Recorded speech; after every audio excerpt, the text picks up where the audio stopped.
दोस्तों अस्सलाम वालेकुम। उम्मीद है ठीक होना है। पंहिंजे कमर कार से लगा पिया हूंदा जॾहिं बि लाइव ईंदा आहियूं काई ख़बर खणी काई इशू खणी तव्हांजे साम्हूं ज़रूरु ईंदा जो तो जवाननि खे सलाम पेश कयूं था उन वकील बिरादरीअ खे जेके 10 ॾींहं मुसलसल पंहिंजे धरणे ते अहिड़ी गर्मी निटियल उस में कारो कोट पाए करे पंहिंजे धरणनि में ऐं पंहिंजे जेको कम सां कंबर खंदड़ वकला बिरादरीअ खे सलाम पेश कयूं था। अॼु जेके मुख़्तलिफ़ शहरनि कराची खां वठी सखर ताईं मुख़्तलिफ़ शहरनि में जेके वकील बिरादरी तरफ़ां जेके कैंपूं लॻी वई उन्हनि ते जेको आंसू गैस हलाई वई, शेलिंग कई वई ऐं लाठीचार्ज सबबु केतिरा ई वकील जेको ज़ख़्मी थी पिया आहिनि ऐं केतिरा ई जेको कारकुन ज़ख़्मी थी पिया आहिनि। ऐं पुलिस खे सोचणु खपे त हीअ जियापो आहे, हीअ असांजे लाइ था विढ़नि, हीअ असांजे लाइ हुन था कनि। पर अफ़सोस सां चवणो थो पए त असांजे जेको आहे सो सिंध जा जेके नौजवान अड़ोड़ पुट आहिनि, जवान जा पुट आहिनि, जिन मुसलसल 10 ॾींहंनि खां वठी हिन गर्मीअ में निटण उस में वेही करे पंहिंजा मुतालबा मञण लाइ वेही रहिया आहिनि।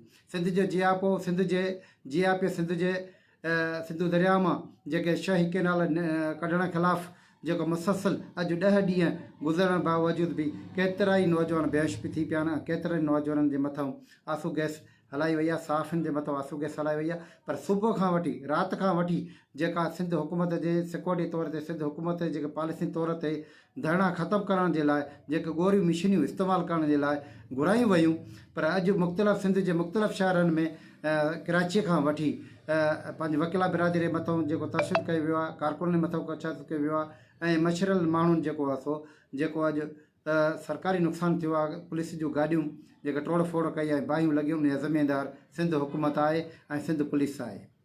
अॼु जेके बबल धरणे जे जेके अवाम पहुतल आहे, हुसैनी पहुतल आहिनि हुते, ऐं अॼु उनखे टोड़ण जे लाइ पुलिस जे एक्शन प्लान तौर ते सुबुह जो जेका अंदरूनी असांखे रिपोर्ट मिली आहे त हिन जा रस्ता रोक कया वञनि, जेके सुबुह जे टाइम में अज़ाननि जे टाइम में हिननि जे मथां हमिलो कजे, हिनखे गिरफ़्तारियूं कजनि ऐं हिन जी तोड़ फोड़ कजे। हिन जो जेको लॻल धरणो आहे उनखे लहकड़नि खे सामाननि खे लाथो वञे ऐं चौधारियूं रस्ता खिरपुर वारा बंदि कया वञनि, सखर वारा बंदि कया वञनि, बबरला वारा बंदि कया वञनि ऐं विचां जेके बि पंहिंजो धरणे ते लॻनि था उनखे सील कयो वञे नफ़री तौर ते ऐं ॻोरी मशीन इस्तेमालु कई वञे, जीअं सुबुह जे टाइम ते कंहिं न कंहिं अॼु जेका हुनजी अखि हुई उहा ख़राबु अखि हुई, नेतूं ख़राबु हुयूं, पर हे अवाम टुटी पियो, अवाम राति खां वठी जाॻे पियो।